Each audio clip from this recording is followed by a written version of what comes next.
በጣም ችግር የለም አልመጣም ከዚህ በኋላ እንደዛ አይነት ስሜት ከተሰማሽ ላንቺ እኔ አልመጣም ከዚህ በኋላ እንደዛ አይደለም ብትመጣ ማለት ነው ልጅን አይተህ ነበር መውጣት የምትችለው ግን እኔ ጋር የሚመጡትን ሰዎች ቆመህ ምናምን ትከራከራለህ ትደባደባለህ ምናምን ሶ ይሄ ነገር እያስደበረ ነው ብዬ እኔ ስሜትን አንደርስታንድ አድርጌ ወደ አንተ ስመለስ አንተ ደግሞ እንደገና ሌላ ነገር ለማድረግ እየሞከርክ ነው ገባህ አይደለ ድጋሚ ደግሞ እኔ አሁን ወደ ታችን ዛሬ እየቀወጠች ውላለች በነገራችን ላይ ቲክቶክ ላይ ይሄንን ለቃ ነበረ ጠዋት ይሄ ምን ማለት ነው እየመጣሁልሽ ነው ኤርሜላ ብላት ነበረ ነገር ግን አሁን ደግሞ ከደረሰች በኋላ ማታው ደግሞ እየሳቀች ለቃለች ማለት ነው ይሄን ምንድነው የለቀቀችው ብለን ጥያቄ ሆኖብን ነበረ ቀን ላይ አሁን ስንረዳ ለካ እየመጣሁልሽ ነው ጉዞ ላይ ነኝ ነበረ ምልክቱ አልገባንም እንጂ አሁን ደግሞ ከደረሰች በኋላ እንደመጣሽ ካወቀች በኋላ ስቃ ደግሞ ታጋርግተዋለች ወደ ኤርሜላ ማለት ነው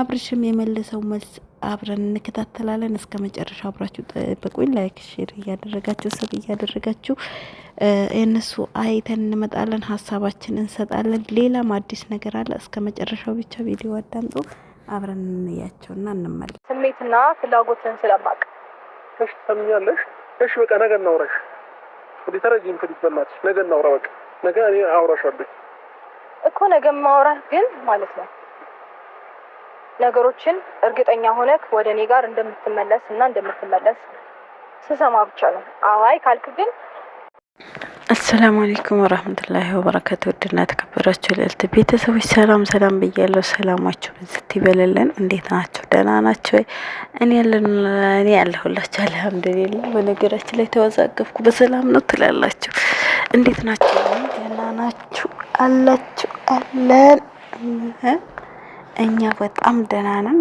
እንግዲህ መተናል ሰብ ላይክ ሼር እያደረጋችሁ ጀምሩት ማለት ነው እንግዲህ አበጋዛችን በጣም ተቀይሯል እሱ ነው እሱ አይደለም እስከምንል ደርሰናል ማለት ነው እንግዲህ በዚህ ልክ የቀያየረው ነገር ምን እንደሆነ ባናቅም የድሮ ምናቀው አብርሽ አይደለም ድሮ ስናቀው ሩታጋ ሲጣላ ያለቀሰ ምን ያለ ነበር ራሱ ሚለምናት አሁን ደግሞ ያ ነገር አልፎ እሷ ወደሱ ስትመለስ እንግዲህ አንቡር ያለ ነው ኩራት ነው እንዴ ብላለች እሱም ኩራት መሆኑ ነው ብላለችና እንግዲህ ሩታም ያዘችው ነገር ይዛ ነው በዚህ ልክ የምታስፈራራው ማለት ነው ጠዋት ላይ ቲክቶክ ላይ የለቀቀችው ነገር ነበረ ኤርሜላን ታጋርግታት ነበረ ይሄ ምን ለማለት ፈልጋ ነው ብዬ ቀሙሉ ጥያቄ ሆኖብኝ ነበረ የዋልኩት ያ ነገር ለካ የመጣውልሽ ነው ጉዞ ላይ ነኝ ነበርና አሁን ደግሞ ከደረሰች በኋላ እንግዲህ እየሳቀች የሚያለቅስ አሸንጉሊት እየሳቁ ታጋርግታል ወደሷም ለቋለች ማለት ነው እንግዲህ በጣም ከባድ ነገር አስባ እንደመጣችና ለትልቅ ጉዳይ እንደመጣች ግልጽ ነው እሷም ተናግራለች አይ ካልክ መልስ ግቢው ተበጠበጠ እኔ ጉዳይ አይደለም እኔ የመጣሁበት ሳልፈጽም ሜዳ አይነት ሰው አይደለም ብለዋለች ለሱም እንግዲህ ሩታ ለፈለገችው ነገር አንድ ላሰበችው ነገር ወደ ኋላ እንደማትል ሁላችንም እናቃለን በልክም ቢመጡባት ደግሞ ማንንም እንደማያሸንፋት እናቃለን እንግዲህ ነገሩ ወዴት እየሄደ ነው ምንድነው የሚለው ነገር ለሁላችንም ጥያቄ ሆኖብናል በነገራችሁ ላይ ኮሜንታተሮች ማለት ነው አረ ተረጋጉ እስኪ ያረጋጉት ቆም ብላችሁ አስቡ አረ ተው ግን እንተሳሰብ እንጂ እንተሳሰብ እንዴት ነው የምትናገሩት እንዴት ነው የምታወሩት እናንተም እኮ ሴቶች ናችሁ